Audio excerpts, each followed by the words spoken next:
and let's go full screen. So I welcome you all to this session, which will deal primarily with the fabrication techniques. So in view of bandwidth, I'll just turn off my video. Alright. So in this particular session, we're gonna deal with fabrication techniques for lab-on-a-chip devices.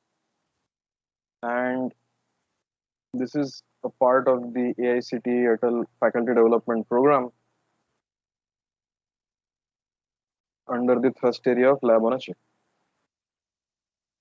So in the previous two sessions, Professor Suman Chakravarti has elaborately told you about the various applications and the needs for affordable diagnostic devices. So in this particular session, what we will do is we will look into some of the other aspects.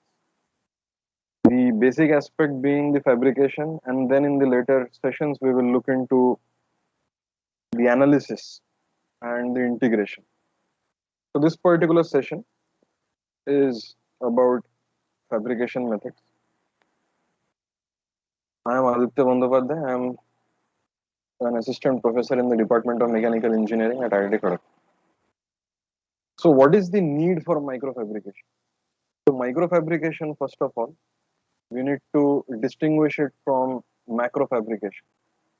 So macrofabrication typically is for large scale tools, large scale objects, although they can have dimensions which can go down to sub-millimeter levels. But in the case of microfabrication, we refer to fabrications which are inspired by microelectronics. So the needs of microfabrication. So why do we need at all such kinds of micron scale devices? So the first aspect is it should be small in size. That is, it should be portable. It should be low weight. Again, it brings into picture the portability. It has to have a low power consumption. So the use case of such devices, such micron scale devices, is usually in places where you would like to make a substitution of devices which have a larger footprint. For example, a big microscope. A big microscope, of course, it occupies a lot of space. It also requires you to have a lot of infrastructure in place, such as air conditioners, a clean, relatively clean system. So you will not expect to use microfluidic devices in such kinds of labs. This scenario, however, is changing with more rugged and robust microfluidic devices. So you will use such microfluidic devices in settings where you are devoid of basic infrastructures, and the most basic infrastructure is power. You ideally want to use such devices such as a rural setting where power is a premium. So it should run off either batteries, or it should run off solar, or if possible, it should not have any active power devices, but it should be able to run off passive power devices. So these three are primarily due to the frugality of usage. Wherever you're going to use it, you must make sure it is portable and it does not consume a lot of power. Apart from this, when you are manipulating devices at the micro scale, you expect that the sensitivity of reactions will be increased. So why would the sensitivity of reactions be increased? So when you shrink dimensions,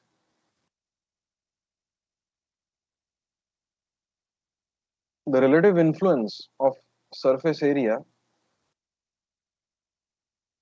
increases as compared to the volume. And if you have more surface area available for reactions, for adsorption, or for any kind of process through which you are sensing something. So the larger surface area compared to the volume you have, the better will be the sensitivity of your device. And this surface area concept is there in the human body as well. The lungs, for example, have a very large surface area compared to the actual volume occupied by the lungs. Similarly, kidneys have a very large surface area as compared to the volume occupied by the kidneys. So we're trying to increase the sensitivity through a direct increase of the surface area, and this is only possible at small dimensions. And you may say that, wait, the lung does not have a small dimension, but the air pathways inside the lungs, they do have a very small dimension, and that causes the drastic increase in the surface area per unit volume. Now, as a result of shrinkage of the device, meaning you are having channels that are extremely small, maybe 100 micron or even lower, naturally they would also require smaller amount of reagents for performing various tasks. And I will get into this comparison in a while.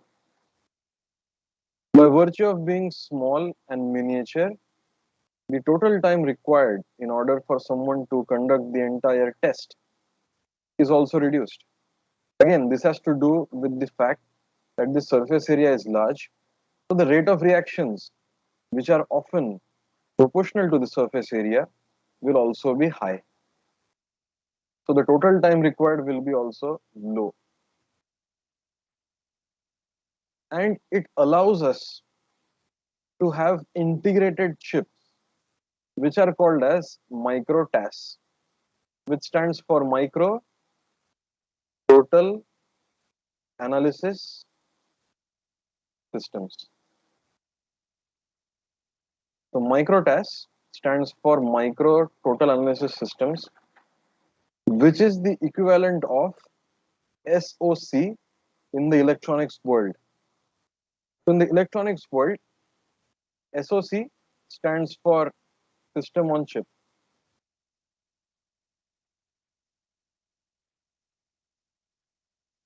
So let us look at the distinction between a classical computer and a system on a chip. So a classic desktop machine, it comprises of a motherboard. On top of it, you have a place where you can insert the processor. So the processor is different from the motherboard.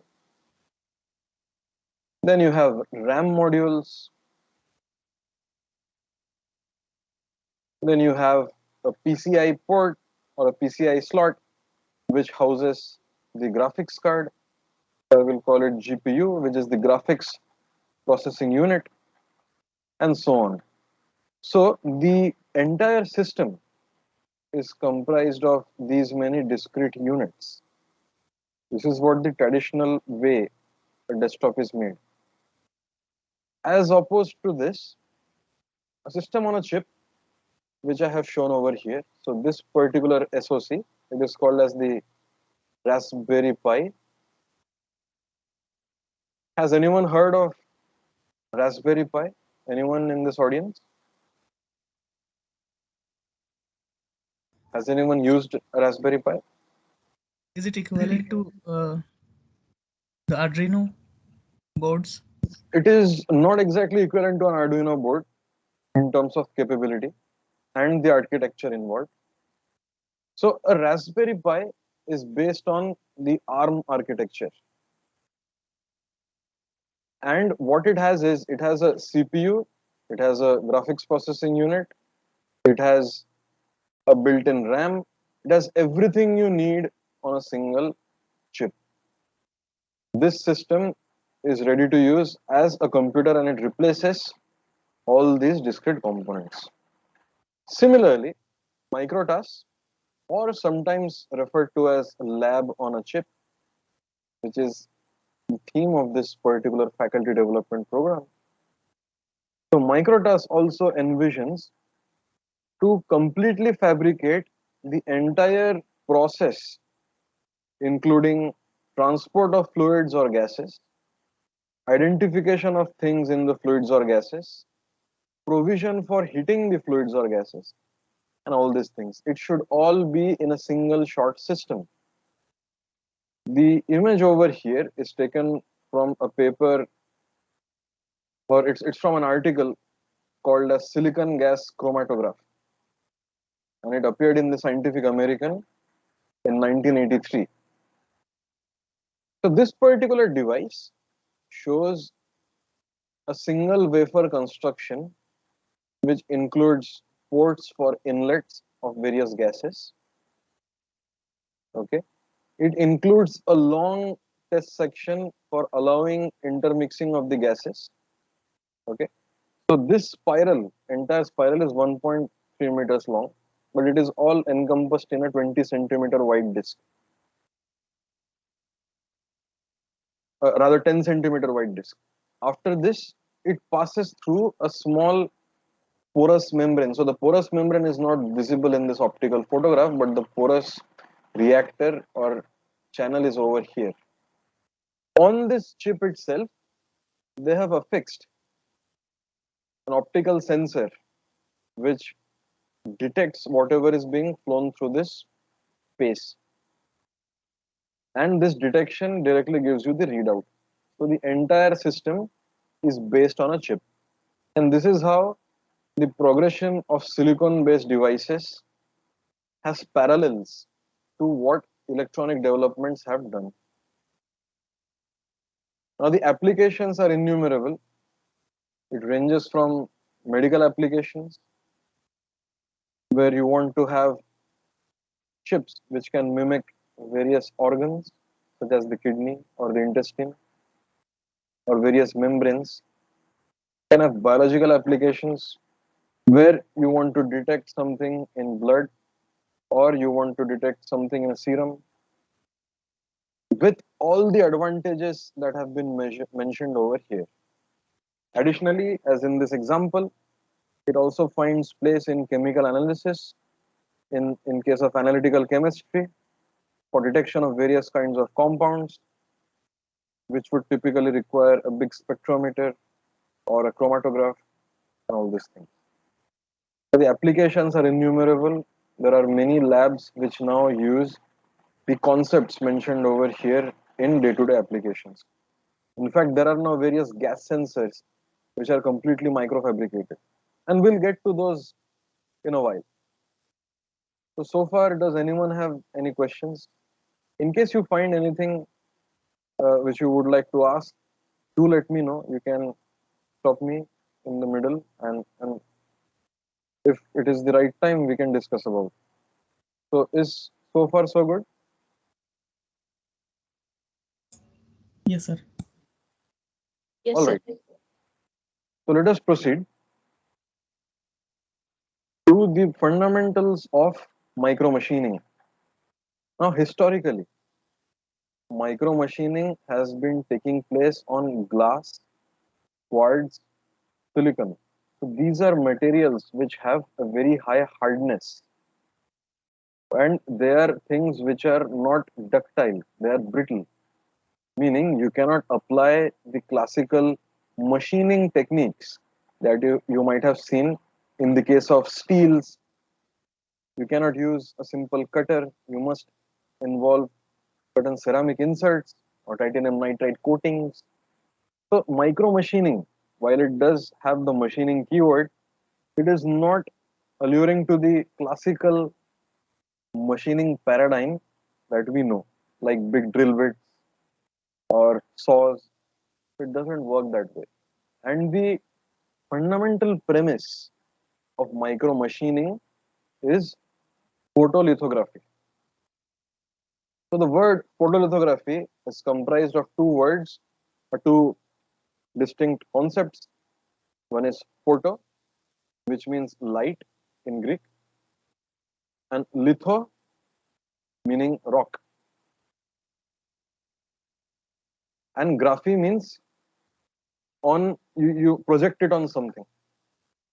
So the term itself gives you an idea of what this process is. It is to solidify something with the help of light. Okay, it means to solidify something with the help of light. This is a very important concept. So, how does one use photolithography? So, what I am going to describe now is more or less how microelectronics is also made.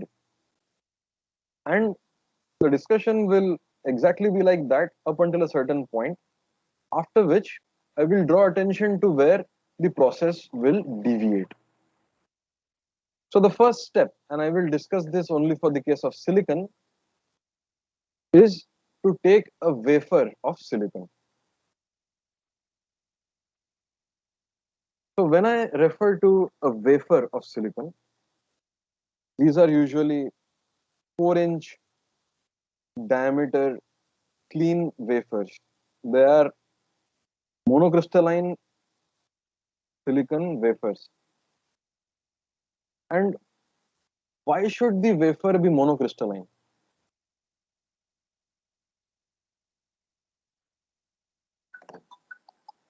So this wafer has to be monocrystalline because throughout this process, we will be exposing the silicon to a wide range of temperatures. If the wafer is polycrystalline, then there will be additional stresses, literally thermal stresses, which will develop at the edge boundaries of each of the crystal. So a polycrystalline material is comprised of various crystals which have distinct grain boundaries. And at these grain boundaries, you will have stress concentrations which will lead to premature fracturing of the wafer. So you want monocrystalline. So right over here, you are dependent on a raw material which is a very premium raw material. And this fabrication of this wafer does require a whole separate discussion on its own, because it is not at all trivial on how to actually make a wafer. So, in short, a wafer is a silicon wafer is actually originally a big boule. It is something which looks like this. This is called as a boule.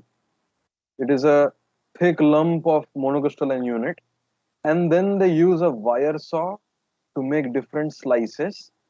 But as you know, when you use a wire saw to slice a boule, there will be cut marks on the surface of the the faces that you cut. Then you resort to lapping, and you really have to do a lot of lapping in order to achieve a proper mirror finish. So this particular silicon has a mirrored finish. It is actually pretty neat to look at. So once you have this silicon, we must then passivate the silicon. So this particular step is called as passivation. So we must passivate it by exposing this silicon wafer to 800 to 1000 degrees Celsius, and in the chamber, so it's all inside a chamber, you will put either oxygen or steam.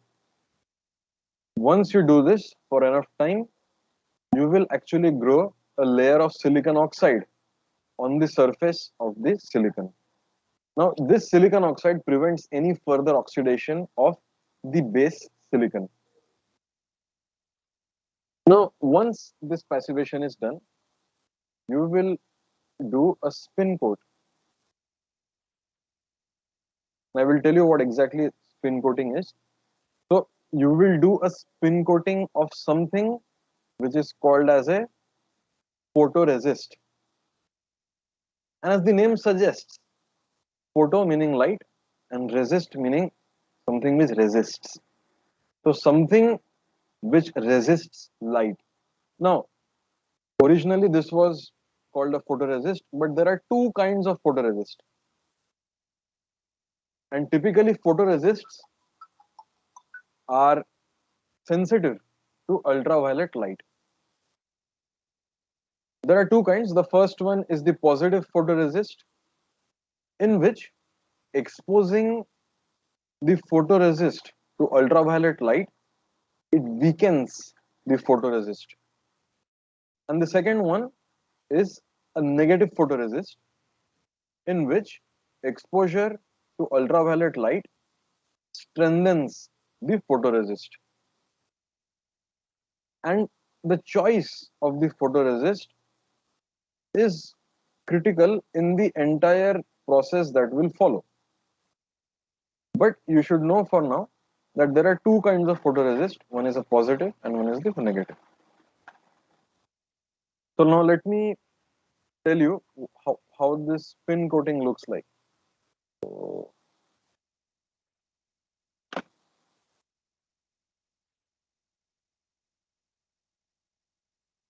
the spin coater,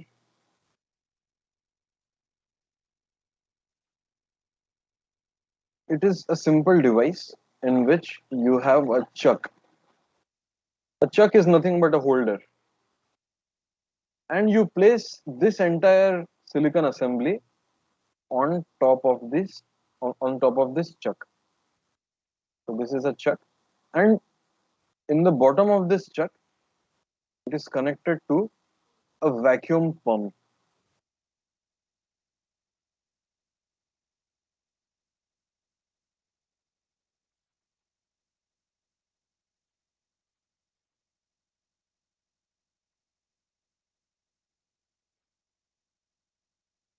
So when this vacuum is activated, this chuck will hold this silicon wafer. It will hold it in place. Once it is done, you gently put this organic photoresist as a small drop, and then you rotate this entire assembly. You rotate this entire assembly at a very high RPM. Because of this rotation, whatever you have deposited on top of the silicon wafer, it will spread uniformly on top of the silicon wafer. This is how a spin coater looks like. So the name itself, it should suggest what kind of process it is.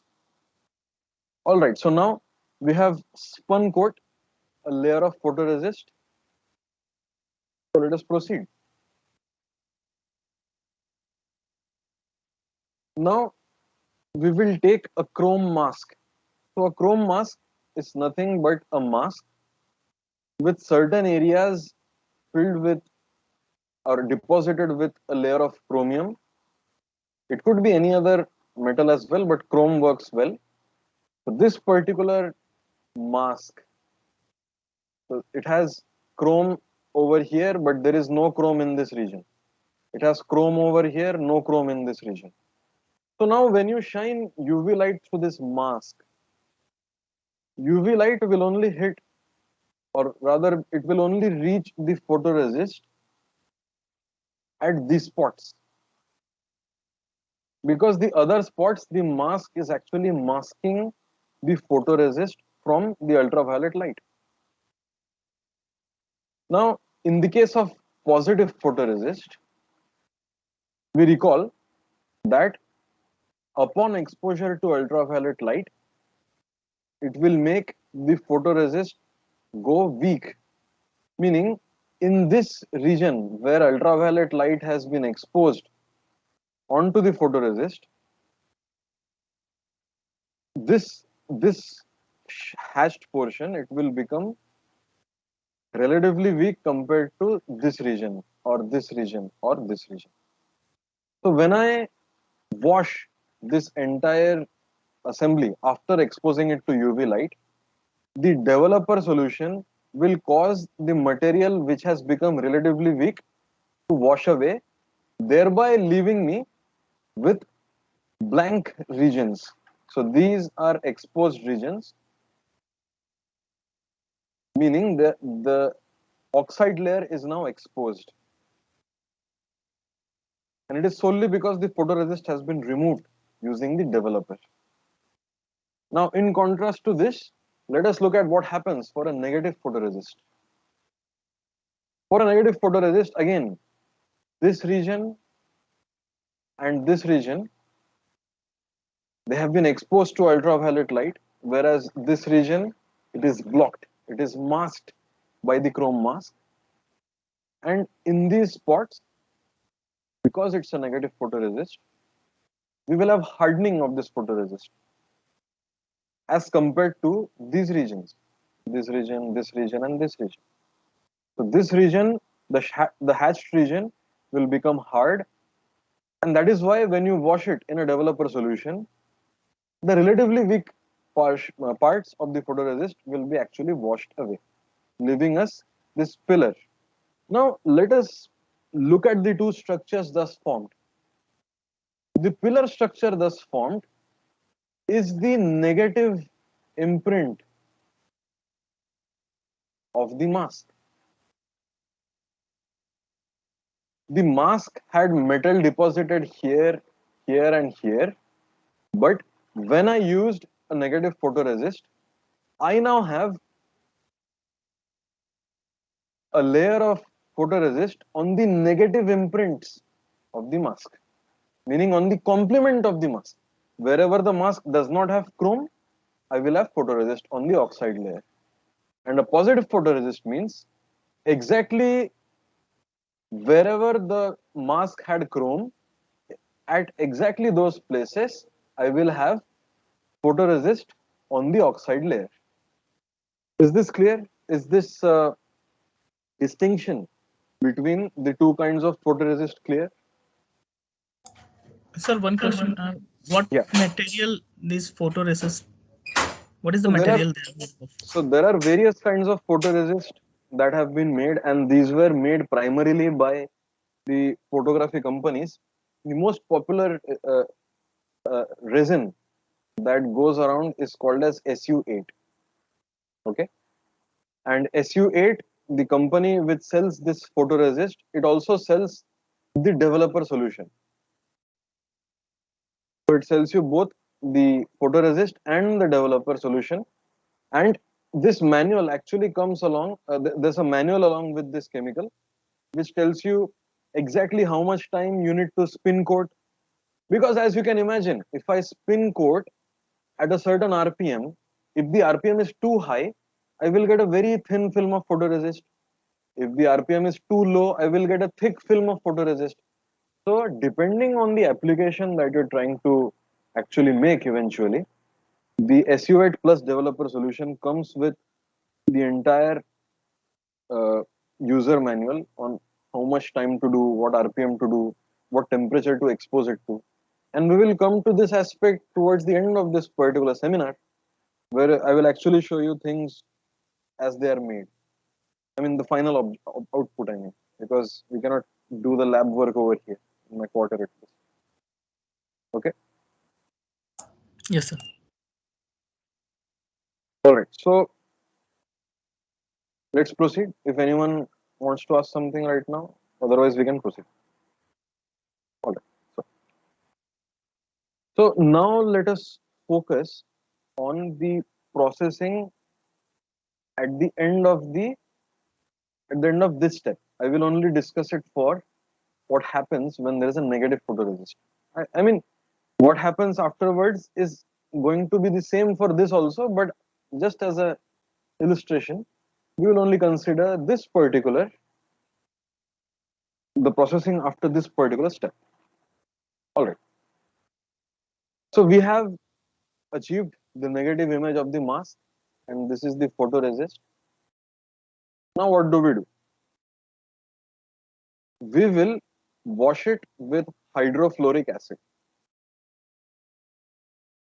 And hydrofluoric acid is a is a is an acid which washes away the oxide layer. Okay, it attacks the oxide layer, but does not attack the photoresist or the bare silicon. And this is where the developers, the people who actually made these solutions, the credit lies over there, that they were able to come up with a resist which does not get attacked by hydrofluoric acid, because hydrofluoric acid otherwise is a very reactive acid. Okay, it will react with almost everything, but it will not react with silicon, it will not react with the photoresist, it will eat away whatever oxide layers are not guarded by the photoresist. So all this hatched region will be eaten away, thereby giving us this. So now at the end of this, we have these two protective layers, and everywhere else we have a bare silicon chip. We have exposed the bare silicon. Now what should I do? I will now wash this particular step with the help of sulfuric acid. What does sulfuric acid do? It will wash away the photoresist, it will attack the photoresist, but it will leave the silicon and the oxide layer untouched. So at the end of all these steps, we now have a masked silicon chip or wafer. And what is the mask material? Who can tell? What is the masked material of the silicon wafer? Oxide. It is the oxide layer. So this is the oxide layer which masks the silicon wafer. So now this is where microelectronics will go its separate way. So now that you have masked, now that you have created this region which is bare silicon and oxide, you can now dope this silicon with either germanium or boron or whatever you want to dope it with. So as you might all know that the junctions such as PN junction in electronics, they are diode. So they are all formed from doping, right? Now suppose I were to take a silicon wafer, I passivate, I block this with the help of an oxide, I dope this with boron, I dope this with boron. So this side of silicon, it becomes P type. Now I will somehow remove this oxide layer, grow a new oxide layer over here. I will grow a new oxide layer over here. Oops.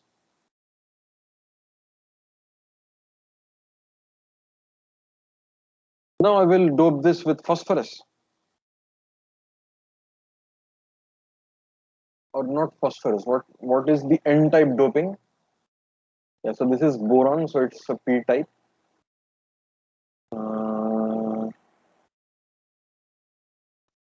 Even you can dope it with nitrogen, nitrides, or phosphorus also, I think. So then it will become an N type. So this will become an N type junction. And then you can remove this layer. So if you now connect two leads, one from this and one from this, it will then behave like a diode. Okay. So this passivation layer is extremely important in the development of microelectronics for the generation of such kinds of gates, PN junctions, for the development of MOSFETs, transistors, all on a single chip. These are not transistors that you see on big electronic components like some big soldered component. These are all on-board transistors. That is why the better these masks are, the smaller these masks are, the finer control you have on the gate sizes. And now you know that companies like AMD and Intel, they are making these features as small as 7 nanometers and so on. Actually, even smaller than those. So now, if you dope it and if you recoat it, then again dope it, you will end up with the basis of microelectronics. But over here, you're not so bothered with microelectronics. Of course, if we were to make a device which should have integrated microelectronics, this is what we would do. But now, in this particular seminar, we will focus on how to make microfluidic channels using this. Okay, so let's proceed. So far, we have arrived at this step where we have bare silicon guarded by the oxide layers. We have bare silicon which is guarded by the oxide layers. So now I will subject this unit to what is known as etching. What does an etchant do? It attacks silicon, does not attack the oxide layer. So the etchant will not eat the silicon in this part, but it will eat away the silicon in these regions. So after the etching step, you will have eroded parts over here, raised part over here, because this silicon was unaffected by the action of the etchant. Similarly, this was unaffected. But over here you have, this was the original layer, this much has been etched away by the silicon. This much, this much has been etched away from the silicon. Okay, so this particular step is called as the etching process. Now, there are various kinds of etchants that are available. So pardon the spelling mistake over here. Is it, we are going to control up to what depth it will Yes, be yes. etched. I'm coming to that. That is a very pertinent point, and that is where the entire expertise of people who are working with all these technologies lies. And there are usually some thumb rules, and we'll come to that. It's after this. So there are isotropic etchants, and I will explain what the name means in a while. And there are anisotropic etchants. So the isotropic etchants, one example is the HNA etchant. So the HNA derives its name from a mixture of hydrofluoric acid, nitric acid, and acetic acid. This kind of etchant is isotropic. Contrary to this, there is also the EDP etchant, and it comprises of a solution of potassium hydroxide, sodium hydroxide, ethylene diamine, and pyrocatechol. So pyrocatechol is a benzene derivative with two hydroxide groups. So the anisotropic etchants are mostly alkali based, whereas the isotropic etchants are acid based. So before going to the next slide, let us quickly look at what isotropic means and what anisotropic means. Isotropic refers to something which is same in all directions, and it derives its name from iso meaning equal and tropic meaning movement.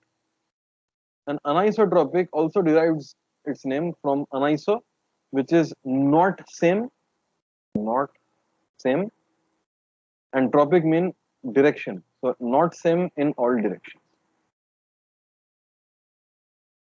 So as you can imagine, isotropic etchants will eat away the silicon equally in all directions, whereas anisotropic etchants will eat away silicon in certain specific directions. It will not eat away silicon equally in all directions. All right. So why does isotropy or anisotropy arise in the case of silicon? Well, the packing of silicon as a crystal. So the packing of silicon as a crystal looks something like this. And the description of crystal lattices is done through the Bravais lattice system. And the given a certain crystal, you can define certain planes. So the plane which contains these silicon atoms is called as the 110 plane, meaning it has an intercept of 1 on the x-axis, 1 on the y-axis, and none on the z-axis. So this plane in the reciprocal lattice system, this particular plane is called as the 110 plane. Apart from this, one can have the 100 plane, or equivalently the 010 plane or the 001 plane. And this plane intersects, so the 100 plane, it intersects the x-axis at 1, while it doesn't intersect the two other axes. So this is the inverse lattice system, and this is the 100 plane. There is another plane which contains these set of atoms, and this is called as the 111 plane, which has an intercept on all the three axes. It has been found that the structure of the packing is such that when it is etched by the anisotropic etchants, it is faster along the 110 plane. It is relatively slower in the 100 plane. It is relatively slower compared to the 110 plane, while it is extremely slow in etching along the 111 plane. So this is the most preferred direction of etching, and this kind of etching happens only when you use anisotropic etchants.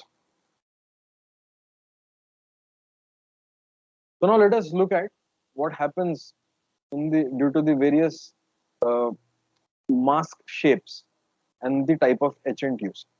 So this particular row of images, it shows the top view of the mask, and this pink stuff is going to be the oxide layer, because if you recall, the mask now is the oxide layer, and the gray spot is the region where the acid can actually hit the silicon layer. It can actually go away and eat it. All right, so when you use an isotropic etchant, you will end up with a cavity. If you leave it there for a long time, you will end up with a cavity which is spherical in shape. Okay, you will end up with a spherical cavity because the acid is eating away on all sides. Okay, it has no preferred direction.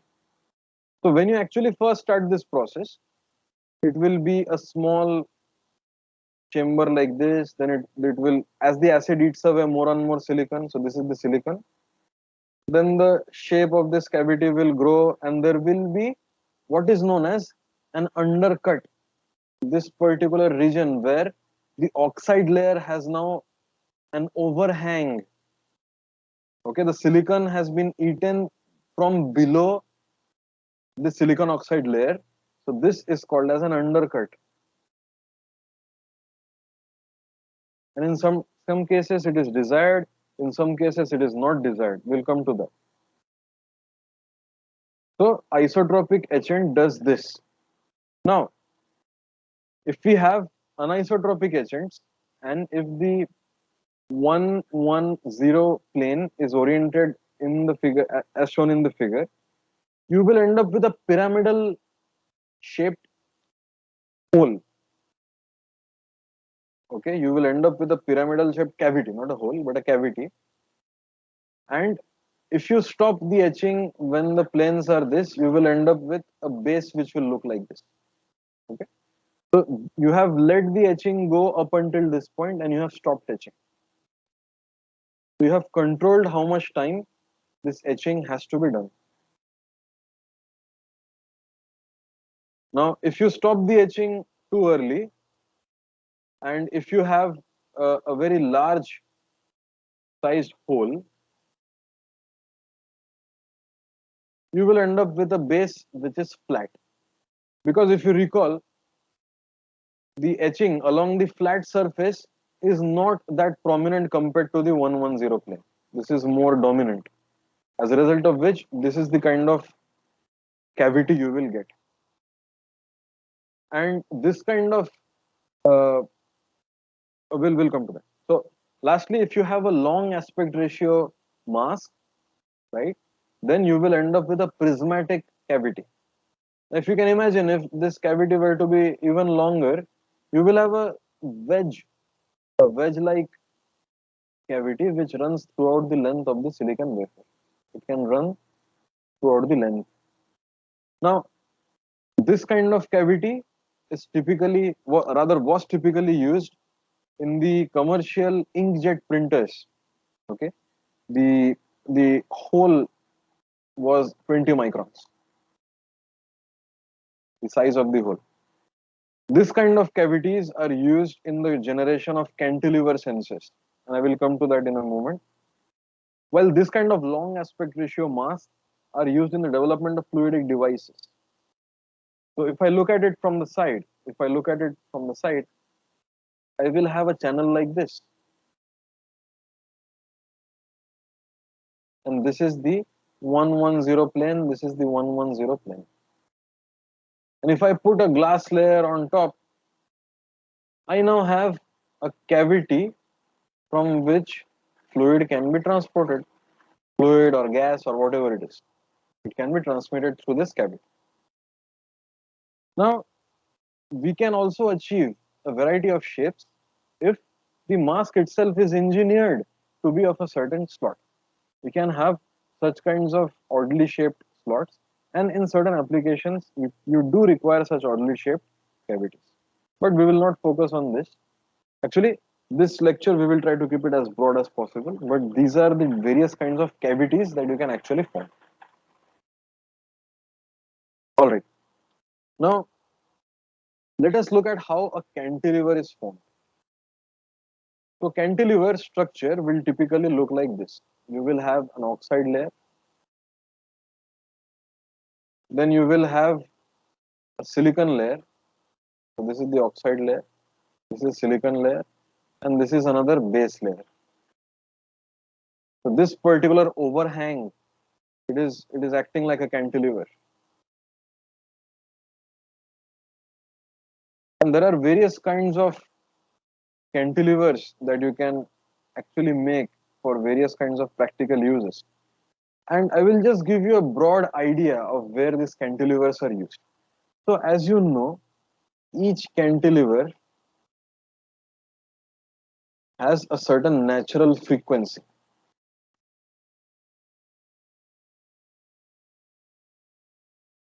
It is the frequency with which this cantilever can actually vibrate. And as children, we have all done this. Let me tell you how you can imagine that. So let me turn on my camera. Let me just keep these annotations.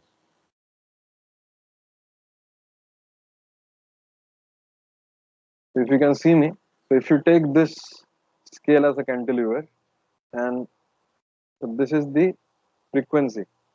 Okay, if you do it on a hard surface, you will actually hear that particular frequency. Okay.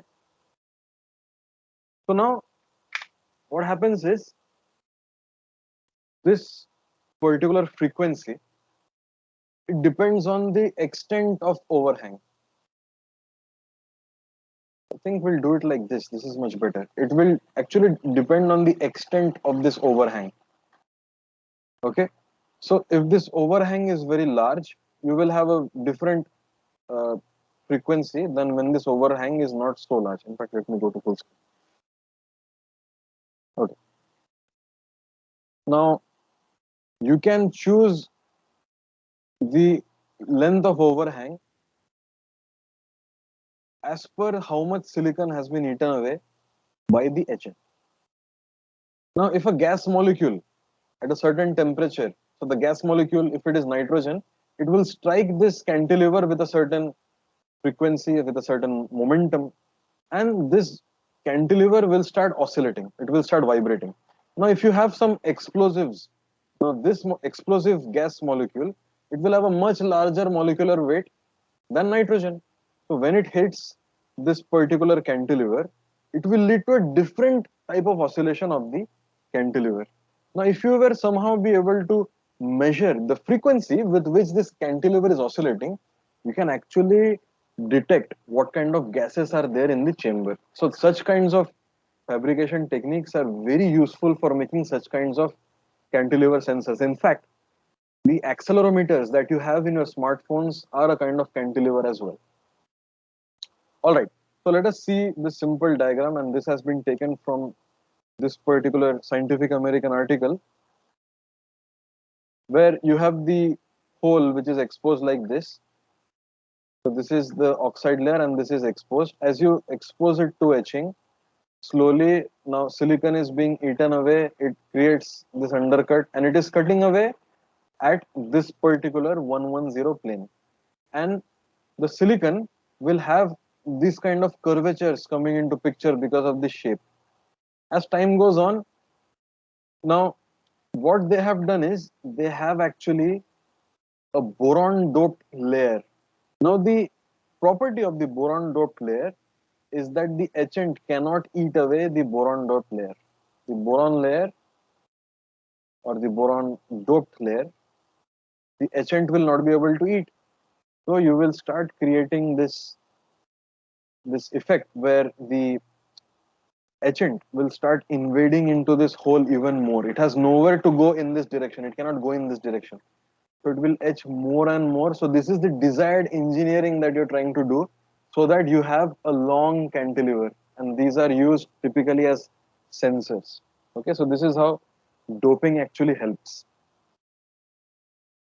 Okay, so what we have studied so far is categorized as wet etching. And they call it wet etching. It is quite obvious why they call it wet etching. It's because they use acids, alkali, and they are all solutions. You actually put the chip in the solution and then shake the solution. You have to sort of let it to eat away the silicon. But apart from such kinds of dry etching, there is something called as ion etching. Apart from the wet etching, there is dry etching, and inside dry etching, you have what is called as the ion etching. So what happens in ion etching?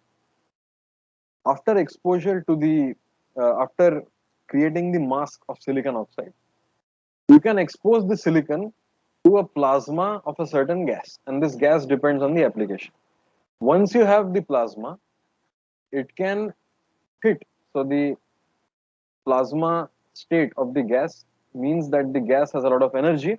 So this high energy gas molecule can hit the surface, and it can actually cause a chemical reaction to happen at the silicon surface, causing this to vaporize. And it comes out of solid. So it will literally leave a dent over here. And if you let this process run for a long enough time, you will have what is called as ion etching. Now, apart from ion etching, you can also have, so this process is called as DRIE, this deep reactive ion etching. But simple ion etching is when the energy of this molecule is so high that it hits the silicon surface and it literally causes silicon to come out. There is no chemical reaction. So this is simply called as dry ionic etching. So we will not focus on this. These are very niche etching tools, and with the help of this etching techniques, you can actually go down to very small nanometer size structures. And because the wet etching is not so easy to control, okay, this wet etching, the planes and the time of etching, they're not very easy to control. It depends on the user's experience a lot.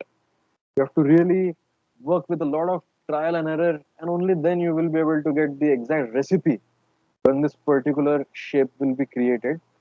This is not truly controllable, but ionic etching, we can really create very large aspect ratio geometries, almost flat geometries.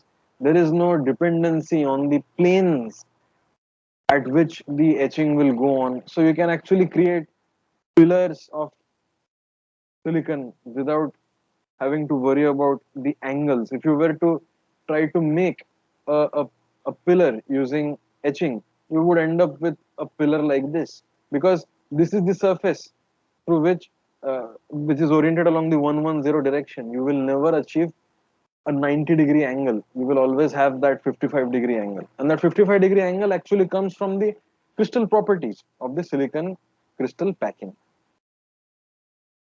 All right, so far so good. Does anyone want to ask something?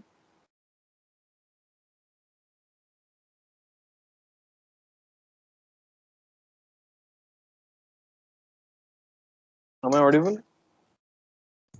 Excuse me, sir. Yeah. Like I'm not from electronics background. I'm from a biotech background. I just wanted to understand that with whatever explanations you gave, Yeah. do you require a high-end equipment for doing this, or Yes. yeah? Yes. Okay. I'll come to the advantages and disadvantages of this. And you do need high-end equipment to do all this. You need a very clean facility, otherwise you will not be able to do this. Moreover, you need to have a clean room environment where there is a constant high pressure so that whatever dust and all this is going out of the room. So you do need to do that. In fact, for ion etching and all, you do need the guns, the electron guns, which will create the high voltage plasmas and all that. So you do need all these facilities to do it. I'll come to what can be Okay. done cheaply. It's there towards the end of the course. And those will be things which all of you can actually do it at home also to a certain degree. I'm not saying you will be able to make very precise microchannels at home, but you still will be able to appreciate how it can be done. Because if even if you want to do a trial, you want to enter Uh-huh. into this kind of domain, where do we start, right? I mean, Yeah, that's yeah, the I understand. So that's the that's why question. I've kept this cheap stuff towards the end. Okay, Yes, and okay. and Thank you. actually for all these microelectronics companies like IBM, AMD, Yeah, Intel, ARM, they invented they invested huge amounts of money. They correct. invested huge mind-boggling amounts of money, and they are churning out chips by the millions. Okay, But so those chips are the one which are used for the classic electronics, right? Not the one yes. which are diagnostic No, purposes, right? so even for those, you do need those kind of facilities. So what happened is, once the old dies, the big scale dies, they went out of fashion. Then people thought, okay, if they're not using it for electronics, I can start using it for silicon devices. That's how it Okay. progressed. Okay. All right, so let's proceed. And one more question, sir. Yeah. Would you also elaborate more about Raspberry Pi sometime?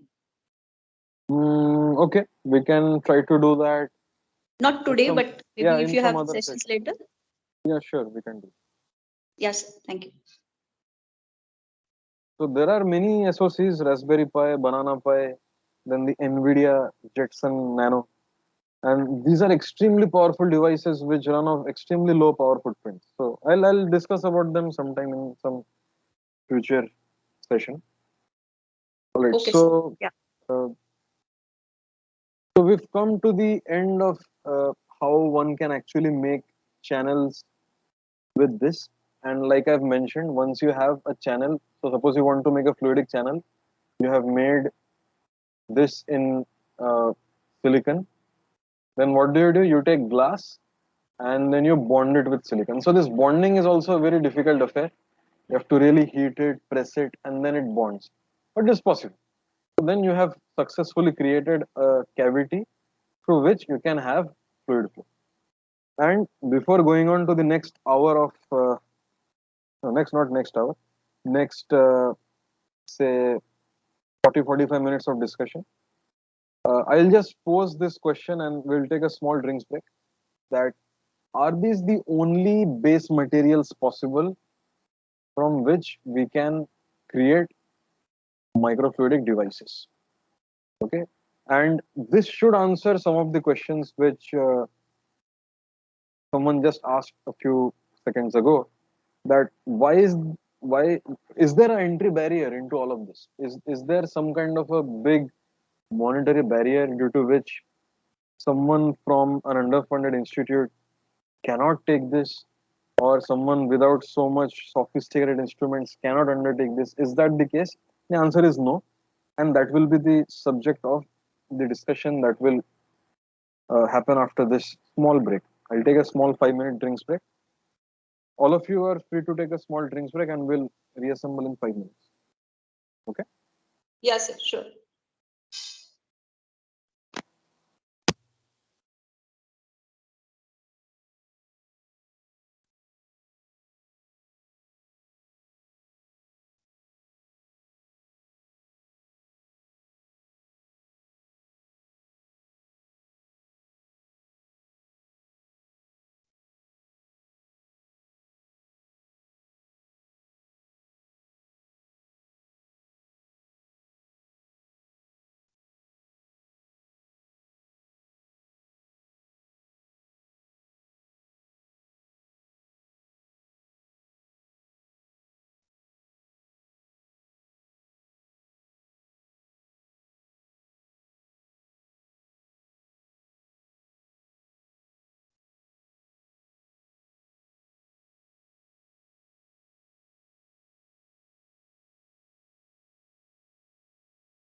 Hello. Let's proceed.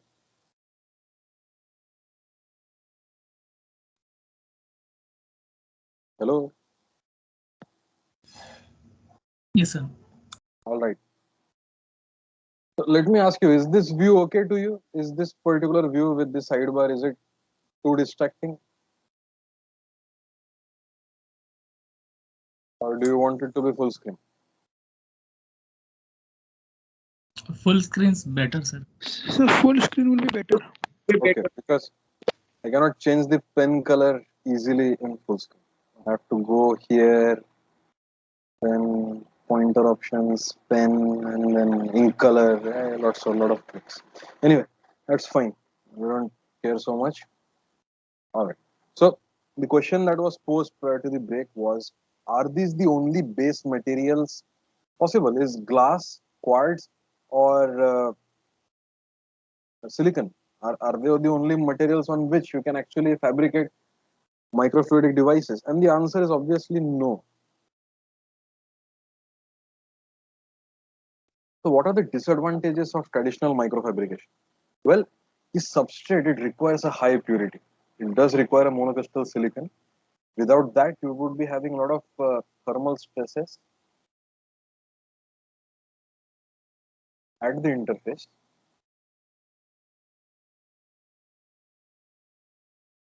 Then the processes such as passivation, etching, they require quite a long time and a very tight control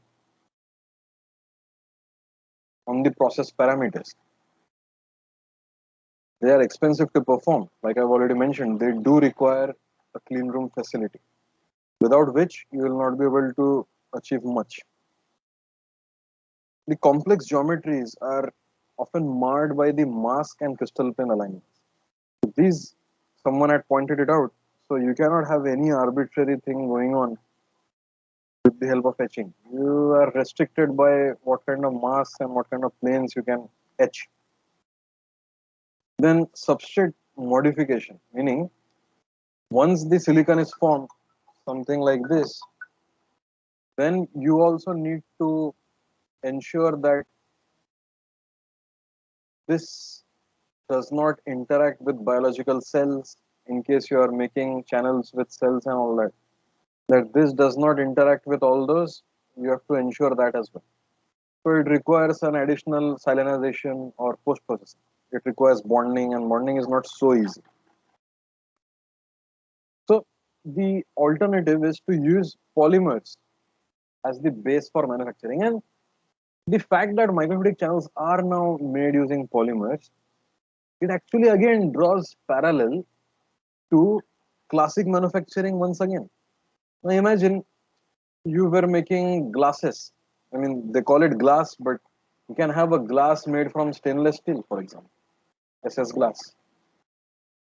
It requires time, energy, material, all that.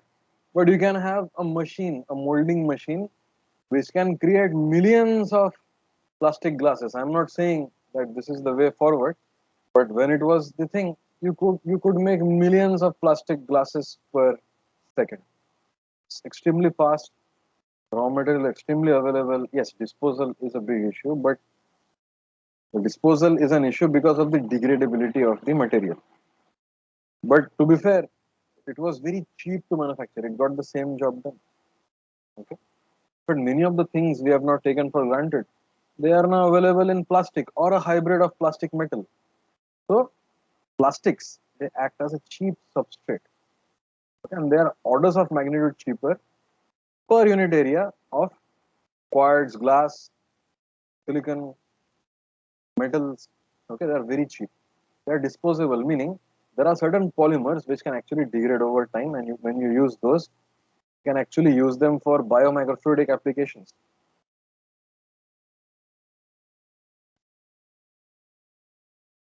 They often have good optical transparency. This is very useful because once you make biological microfluidic devices, you would like to actually go ahead and probe those devices, and you would like to actually see what the device actually looks like. And in case you want to see how the device actually looks like, you definitely have to ensure that you can look at it under a microscope. If you do not, if you're not able to look at it under a microscope, you cannot see, for example, a sperm cell. Someone told in the morning that he's trying to study the motility of sperms. You will not be able to see a sperm cell under the microscope. It's very important. Gas permeability is important because when you are using live cells, biological cells, suppose you want to do cell culture inside such kinds of biomicrofluidic devices, you need to ensure that you have enough oxygen perfusion for the cells to not die. So this is also a very desirable thing. And these things are not possible when you fabricate something out of silicon, glass, all these things.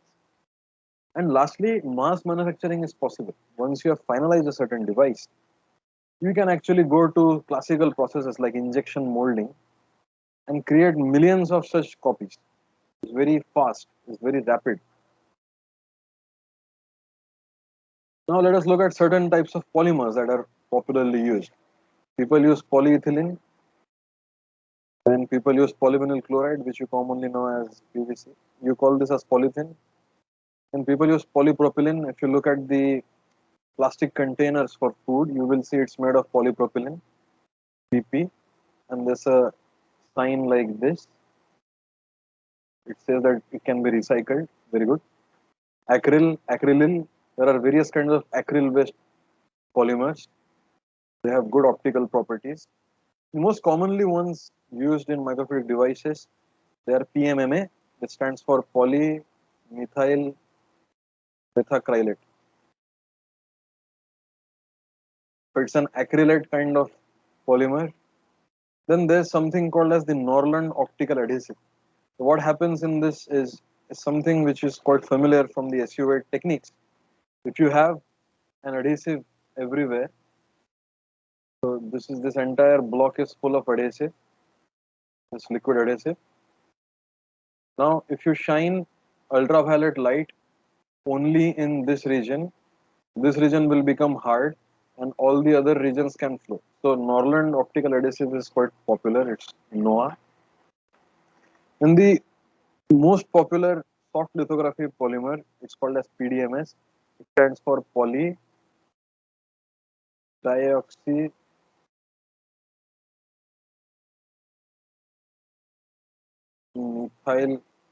silane. I just need to confirm this once. It's quite a mouthful.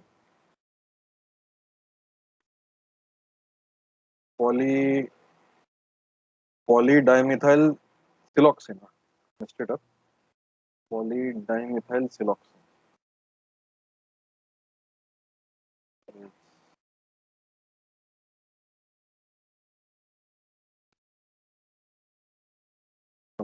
It stands for PDMS.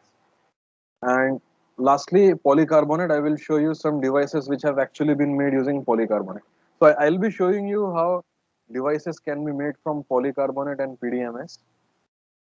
I'll not be focusing on all these other polymers because see, for each polymer you have a different thing going on. So there are too many things to discuss in one seminar. But keeping in view what someone suggested, that what is the entry barrier, and I will show you that these do not pose such a huge entry barrier. Maybe PDMS because of its actual cost, but because you don't use so much PDMS per device. In the end, the PDMS channels are also very inexpensive to build. All right. So the polymer types that are chosen, the different aspects of it. So the first aspect of it is cross-linking. So polymers, they are basically long chains. And in order for this, so this long chains, when they are unbound, the long chains can actually flow. It can flow like honey. Okay, it can slide. So this chain can slide like this chain can slide like this. But how do you arrest this kind of movement between the chains? You link them. You link them at various spots. Once you link them, you have restricted the movement. So this polymer then starts to become more like a solid, like an elastic solid. So there are two kinds of crosslinks. One is a chemical crosslink where you actually add some kind of a cross linker. And the job of the cross-linker is to form bridges between the different polymers in the solution. Okay, it forms these links. So the cross-linker helps in forming this link, while these polymers are already present.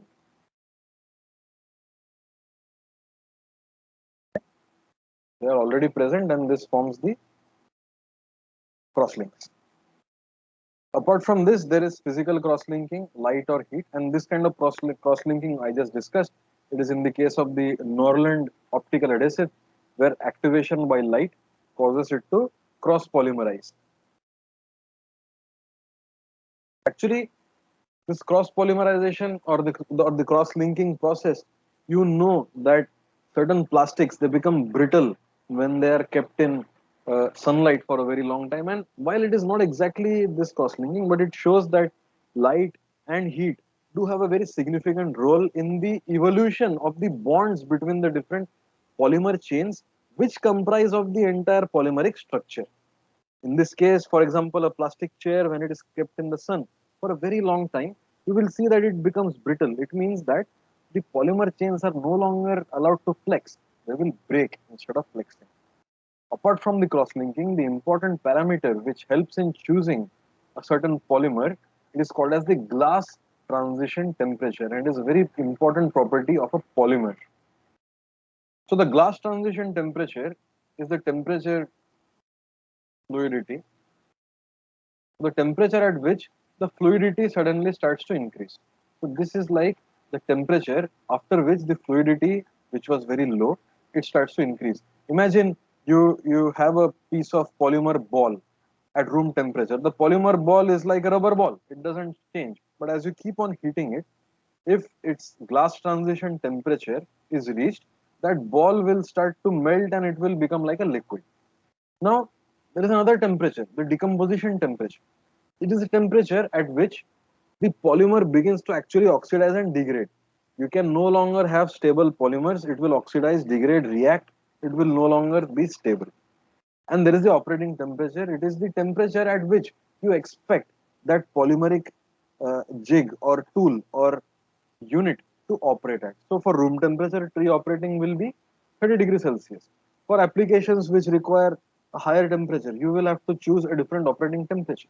Now, based on these particular uh, parameters, we can have a thermosetting polymer where the glass transition temperature is much lower than the degradation, is of the same order of magnitude as the decomposition temperature, meaning when it starts to become fluid, it will degrade, meaning thermoset polymers, once they are set, they will remain stable only below the glass transition point, because the moment it starts becoming fluid, it will reach its decomposition temperature and it will not be stable anymore.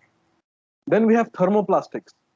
Thermoplastics have a glass transition temperature which is much lower than the decomposition temperature. So it will transition to a fluid state without having thermal decomposition. Then lastly, we have elastomers, whose glass transition temperatures are lower than the operating temperature. Meaning, you are operating at a temperature, let me draw another curve. This is the operating temperature, and the glass transition temperature is somewhere over here. So in the operating temperature, which is lower than the decomposition temperature,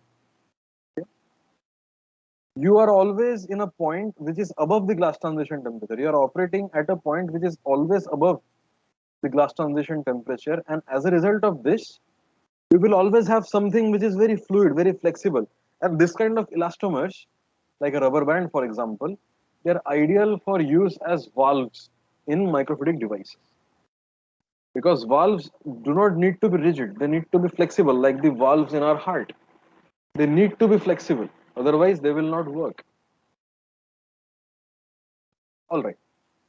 So now, the most popular technique of creating such kinds of soft PDMS devices, it's called as the master mold technique. Okay? So what is the master mold technique? So the master mold technique refers to the technique where you have a solid mold. In this case, it is indicated by the green portion,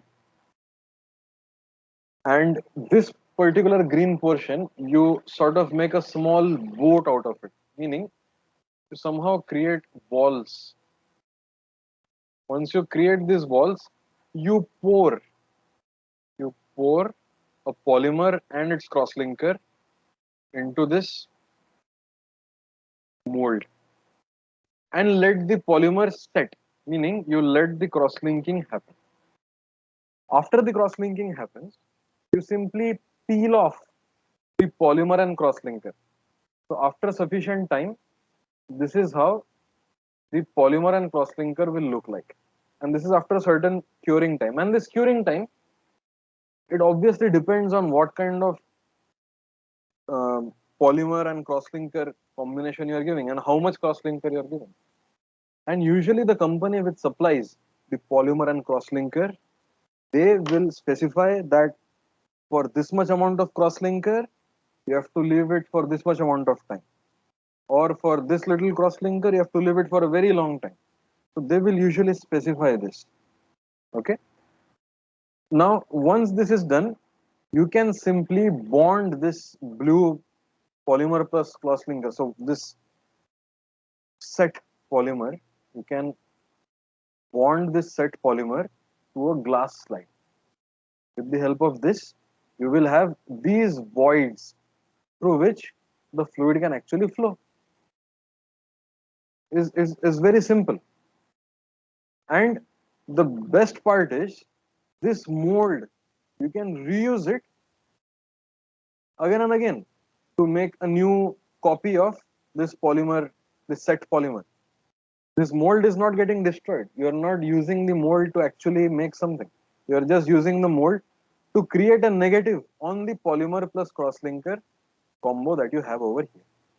So this polymer plus crosslinker, that is the set polymer, it is the negative imprint of whatever the mold is. Now the question is, how do you actually manufacture these master molds? And master molds, there are various ways you can manufacture it. You can manufacture it with the help of micro cutting, but for micro cutting you need to have titanium nitride tools or titanium aluminum nitride tools. But with the help of this, stainless steel molds are possible. Stainless steel molds are very long lasting, unlike the SU8 molds that we have seen in the first half of this session. But micro cutting suffers from the presence of vibration. It suffers from a lower dimensional accuracy, but it is relatively fast and cheap to do, especially because of the presence of micro CNC machines. So CNC stands for computer numeric control.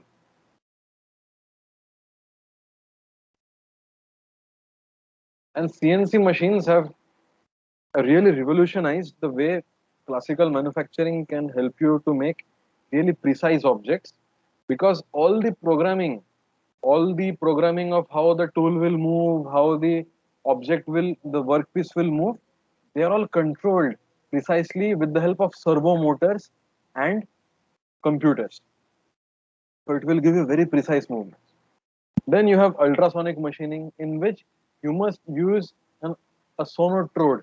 So sonotrode derives its name from a sono electrode, a sonic electrode. So a sonotrode looks something like this, and it oscillates at a very high frequency, and it causes erosion at a certain spot. So this is how you can actually make channels in solid glass or uh, uh, quartz or silicon. But there is significant tool wear due to erosion. There are cavitation bubble issues. But the advantages is you can actually machine ceramics, but the material removal rate, the rate at which material is removed, is quite low. Apart from this, you have techniques such as electrical discharge machining and electrochemical machining. So electrochemical machining, if you have this piece of silicon, and if I were to take a patterned electrode with some pattern very close to this and switch on the voltage, the electrons would go from this to this or vice versa depending on the polarity, thereby leaving eventually a imprint of this electrode on the silicon surface as well. So this kind of machining is called as electrochemical machining. The more primitive version of this is the electrical discharge machining, and these are used extensively in big industries, not microfluidic industries, but in manufacturing industries. Then you have E-beam lithography, which is very expensive. You use electron beams. Typically, this is done in situ of scanning electron microscopes. So it's quite expensive to do. Then you have micro stereolithography. I will touch upon this towards the end of this session. And lastly, we have the good old traditional MEMS. What we have discussed in the first part of the seminar, we actually can make this mold from whatever SU8 and silicon things we have studied. And I will show you a small example. You actually need not make it from silicon at all. You can actually just simply leave the SU8, but that has its own set of problems. If you recall, we made the entire mold from silicon. This entire thing was silicon. We did not make it from SU8, but you can effectively stop at this layer. You can effectively stop at this layer, right? And you can use this as a mold. You can use this entire thing as a mold at no problem. You can use this entire thing as a mold.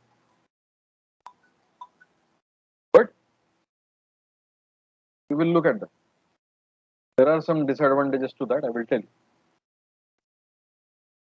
Alright, so we can make the mold in a variety of manners, but what matters is once you have the mold, it's a one-time thing. We can actually manufacture, you can actually pour the polymer and cross-linker again and again, and you can make various numbers of copies. You don't need to keep making this mold again and again. It's just a one-time cost. So we come to soft lithography, where you use polydimethyl siloxane. Polydimethyl siloxane, silicon-based compounds. So they have modifiable polymer properties, meaning depending on the amount of cross-linker you put, you can make the PDMS quite hard or you can make the PDMS quite flexible. So the flexibility can be controlled. Then you can have easy oxygen plasma activation.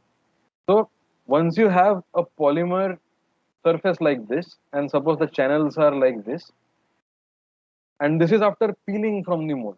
So now you can expose it to an oxygen plasma. So this entire surface becomes very active. The monolayers can now bond to glass or to other polymers. So now it can easily bond to glass without any issues at all. It is chemically inert, meaning it is exceptionally useful for usage in biological chips. Wherever you want to use animal cells, plant cells, or cell culture, you can use this. Moreover, it has good oxygen permeability, because of which you can also do in situ cell culture. Now let me quickly show you the process where you can do PDMS pouring on an SU8 mold. Now remember, this is now an SU8 mold. What we had studied in the lithography part of the first session, or for the first half of this particular session, that was silicon mold, but this effective technique does work. So what do? You take a substrate like silicon. You don't passivate it. You directly put SU8 photoresist on top of it. You put the SU8, you spin coat. Upon spin coating, you will have a certain thickness of SU8. Now you place a mask. That mask is called as a photo mask. You put a photo mask, and this particular mask is shaped like this. It has the pattern that you want to keep. Now you expose this mask assembly to UV light.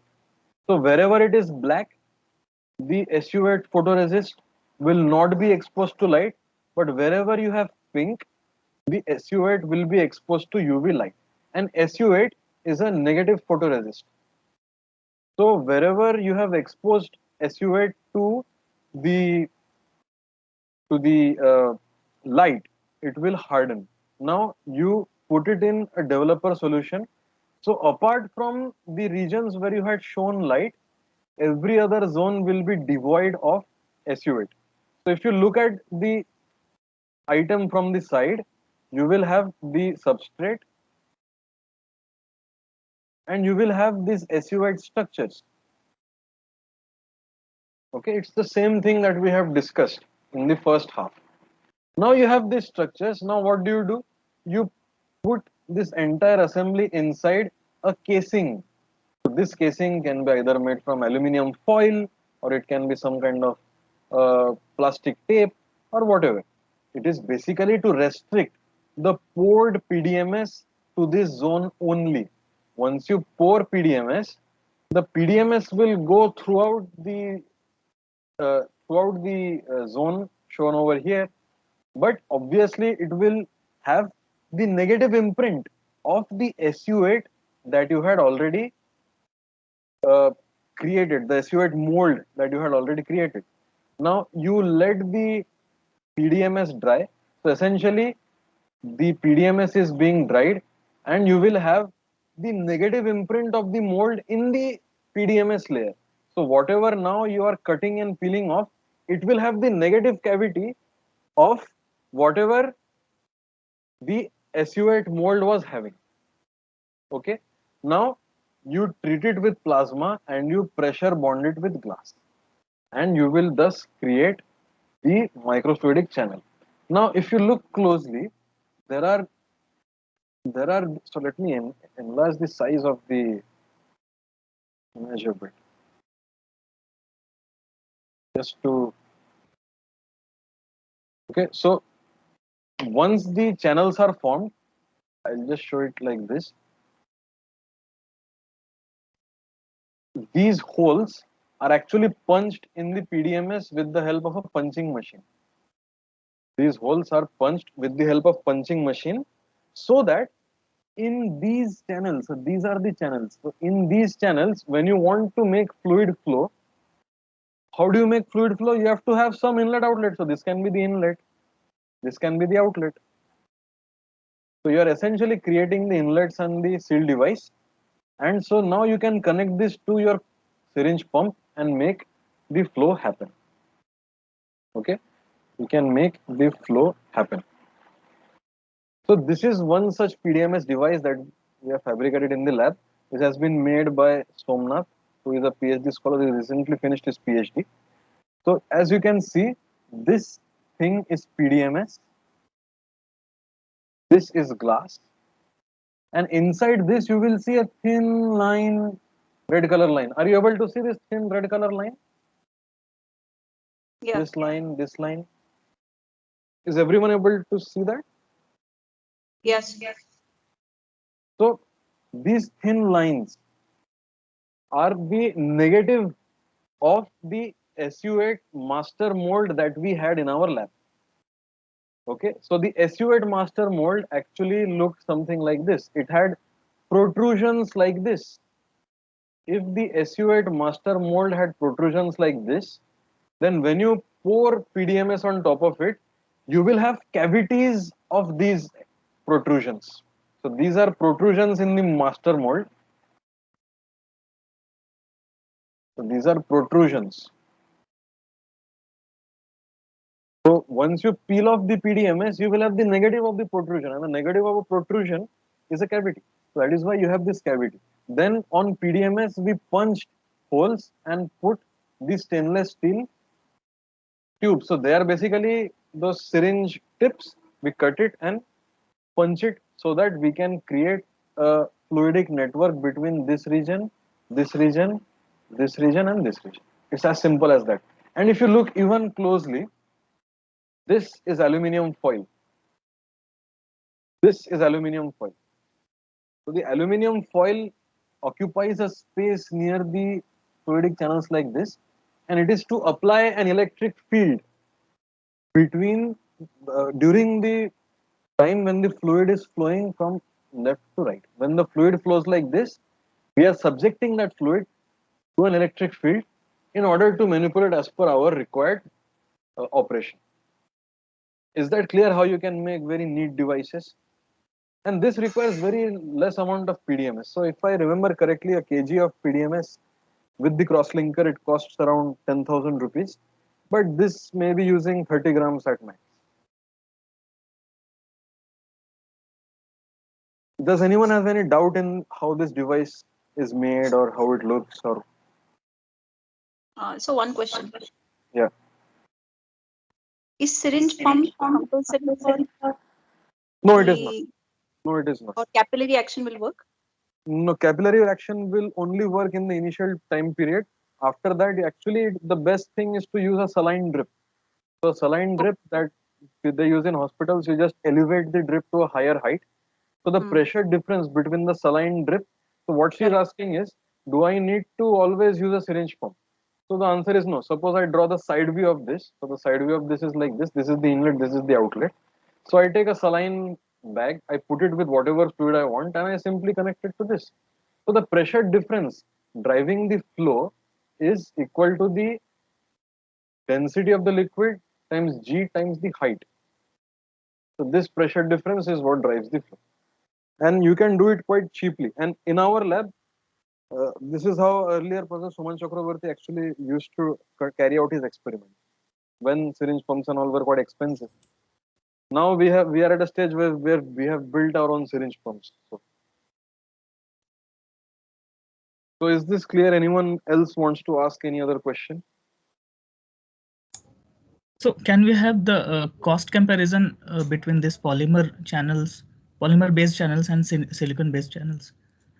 So there is no direct comparison because for one mold, for one master mold, I can make hundreds of these polymer based devices. You understand? But for a glass based device, each time I have to do all those passivation, etching, I have to do all those things to make a single channel. So there is no direct comparison possible. It is absolutely comparing, you know, something like a Maruti to a Ferrari. Maruti also gets the job done. Maybe the Ferrari looks better, but at the end of the day, you have to get the job done. But this has the added benefits of biological compatibility, stability, oxygen perfusion, which that does not have. So I would say And that what is is the yeah. yes, sir. Go Tell ahead, go me, ahead. sir. No, you So go ahead. what is the length scale of this particular device that you're showing? This is 70 micron. 70 Okay. micron. Great. And we use And what this. is the volume? Pardon me? Volume that you are holding it in this microfluidic? Volume as in inside the chambers? Yes. So I have to do the calculation, but it's a flow device, meaning there's flow going on through this, Okay. and this. So I don't really store any liquid inside this. I'm continuously making them flow. This is the outlet. This point number 4 is the outlet. Okay. So it's continuously there's a flow going on. Okay, so I'll go to the next kind of device you can actually. So I'll before that I'll show you another device where some gold sputtering has been done for the electrodes. You can use simple wires to make electrical contacts. This channel, if you can see, this is the channel. This is the channel. Okay, and this is also made from PDMS bonded onto glass. This is the device in action. So here is one liquid inlet. Here is another liquid inlet. So this is oil. This is water. And with the help of this, you can create a very nice suspension of droplets. And the dimension of the droplets are very close, meaning each of the droplet that is being formed, it is more or less the same. And you can see this inside a microscope, meaning it's optically transparent as well. And it is optically transparent. It is quite obvious it is optically transparent. You can see it like this as well. So we've imaged this using microscope. Does anyone want to ask something pertaining to this?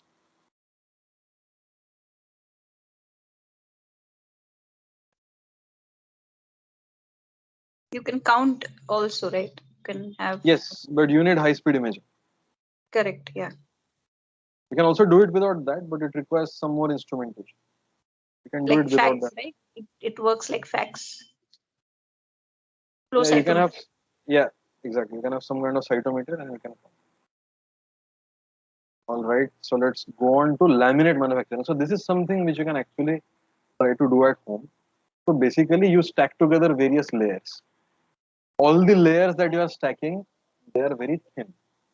The layers can be laser cut or they can be blade cut using a knife plotter. So a knife plotter is a machine which is used to cut out vinyl. Have you seen those t-shirts where some sticker is, those fancy t-shirts, some comedy messages there. So they are all cut using knife plotters. So knife plotters are pretty accurate.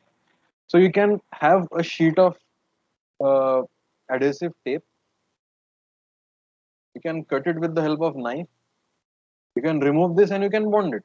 And the tape thickness is maybe 100 micron. And there you have it. You have, if you bond it with right now, if you were to bond it between two glass slides, so you have glass slide 1, you have the tape, you have glass slide 2, and if you bond them, you will have this cavity. This is still a cavity, and the gap between the cavities will be 100 micron. So you have made very cheaply a microfluidic device. Okay. So the adhesive tape is typically used because it also allows you to bond properly. Someone tried to ask something?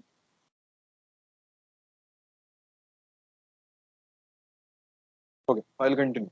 So once you bond it, you can actually put it through a laminator or some kind of a hot bed. So the bonding takes place even better. And because it's a layered device, you can easily use any scanner to take images of your experiment. You don't need to really sort of rely on high-speed optics and all this. Of course, to calculate, to find out the dynamics of flow, you will need high-speed optics. But to actually carry out some simple processes, you can do it using a simple scanner. So let me show it how it looks like. So you have a top plate like this and you have a bottom plate like this. So the top and bottom plates are made of polycarbonate.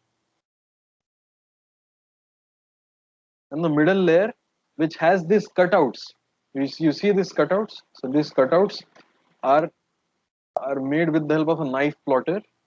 And this middle layer is actually the double-sided adhesive layer. So it adheres both on this side and the bottom side. Now you just align them and stack them together and stick it. So you have the inlet holes, the loading holes. Then the inlet holes go straight to the hollowed the cavity, and then it sticks to the bottom part. So essentially, this is the inlet, this is the cavity, and this acts as the outlet. You understand? And the thickness of this middle layer can be as low as 20 micron. So this 20 micron tape is very special, but you can have even 100 micron is good enough for doing many experiments. Even 100 micron is good enough for doing any experiments. And all this work was published by Rahul Agarwal of the Microfluidics Lab. He's a student of Shuman Chakraborty, sir. So this was published. And when you actually flow a dye through this, you can actually have wonderful separations going on of the dye particles. And this photograph has been taken using a bed scanner, and it looks pretty neat. So the dimension, the minimum dimension of this entire sandwiched assembly is as low as 20 microns. So you get the essential physics done between 20 microns. So this is how laminated devices are something which you can actually do at home as well. Something very simple you can do is take a glass slide, stick it with tape like this, try to make it, uh, I'll show it from the top view. So this is the glass slide. You stick tape like this and you stick tape like this, and then you put another glass slide on top. So this void that has been formed, it is not, there is no tape over here. Tape is like this and tape is like this. So this void will be as thin as the thickness of the tape itself, which is quite thin. Tape thickness is quite thin, and this gap can be as small as your hand placement. So typically you will get a chamber which will have a hydraulic diameter which is in the micron range. This is how you can easily make microfluidics channels at home. Then there's another thing that has come up recently. It's 3D printing and stereolithography. I don't think we have enough time at this juncture to carry on, but we can discuss this in the beginning of the next session. But but I'll pick it up in the beginning of the next session. Tomorrow 9 a.m. I think my classes. Okay, so with this, we have come to the end. That was the last slide anyway. So we've come to the end of this particular session.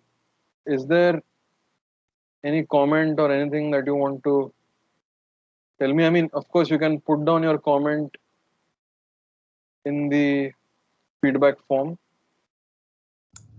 But is there something anyone wants to ask? Sir, before the end? any textbook reference you want to suggest us? I will put this down in. I'll put this in the WhatsApp group. Sure, sir. In fact, there's a textbook by one of the speakers who's going to speak on Wednesday night. He's from the United States, so he has a very good textbook pertaining to all of this. It's a very, very good textbook. And you will interact with him. You can ask him many more questions. You know, he's an absolute expert. Great, thanks, sir. All right, guys. So I thank you for paying attention to whatever I had to show. We'll stop recording.